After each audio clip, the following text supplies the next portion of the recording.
Assalamualaikum warahmatullahi wabarakatuh.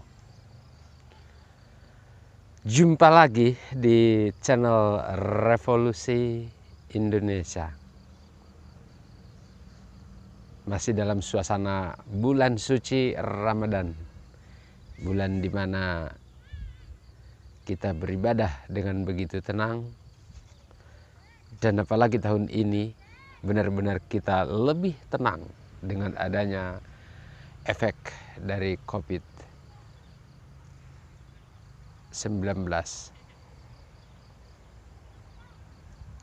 Kenapa lebih tenang? Karena memang sebelum Ramadan itu tiba, kita sudah dirumahkan, kita sudah berada di rumah. Jadi dengan adanya Ramadan kita lebih bahagia, lebih tenang melaksanakan ibadah, lebih fokus. Musibah membawa nikmat. Ya, tinggal kita menyikapi secara positif lah.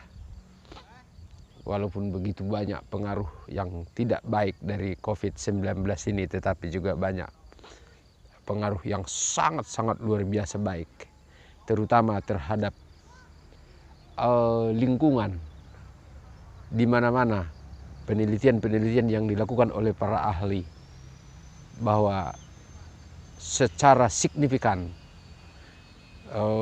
udara di hampir seluruh dunia lebih baik. Ya mungkin disebabkan oleh semakin sedikitnya mobil yang lalu lalang, semakin banyaknya pabrik-pabrik yang berhenti beroperasi dan lain sebagainya. Yang pasti polusi semakin menipis dan udara semakin segar, dan itu tentu kita buat makin sehat. Berkaitan dengan kesehatan seperti banyak diungkapkan di video-video sebelumnya, bahwa salah satu yang membuat kita akan sehat adalah ketika kita membuat lingkungan itu sehat. Bagaimana cara membuat lingkungan sehat?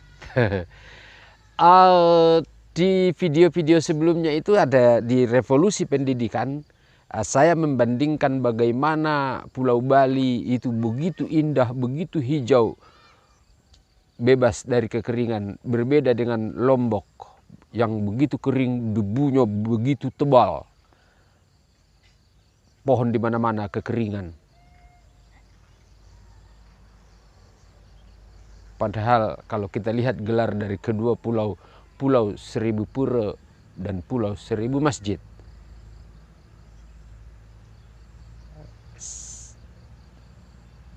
apakah saya berlebihan jika mengatakan bahwa Allah menyebut bahwa umat Islam itu sebagai penentang yang paling keras? Dengan bukti kedua ini, orang-orang Hindu itu bisa membuat Pulau Bali bagai surga, sedang orang-orang Islam yang ada di Pulau Lombok itu tidak mampu membuat Pulau Lombok itu nyaman untuk didatangi, untuk dikunjungi.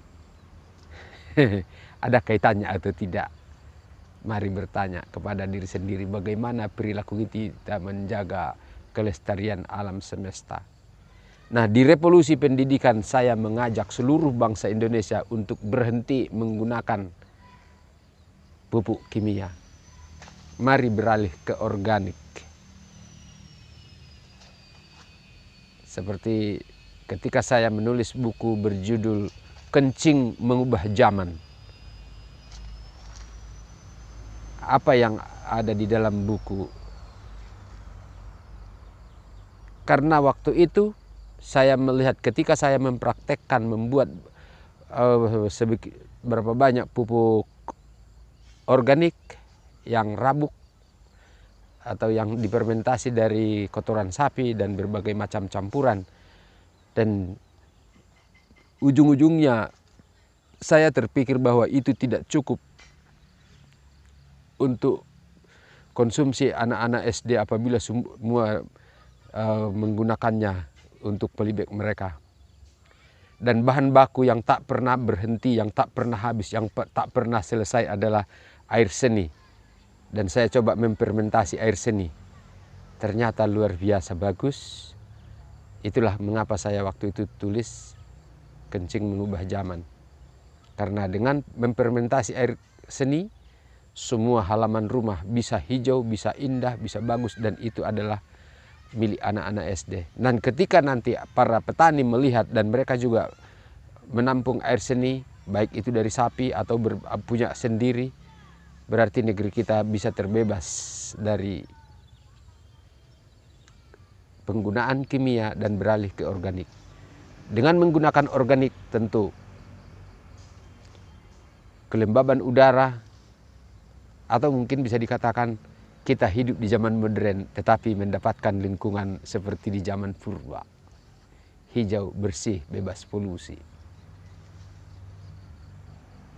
Semoga ini benar-benar bisa menjadi inspirasi bagi pemerintah, bagi dinas pendidikan, dan bagi para ahli, para ulama semuanya, agar kita segera menikmati negara yang bagai sorga, lingkungan yang bagai sorga, bersih, indah.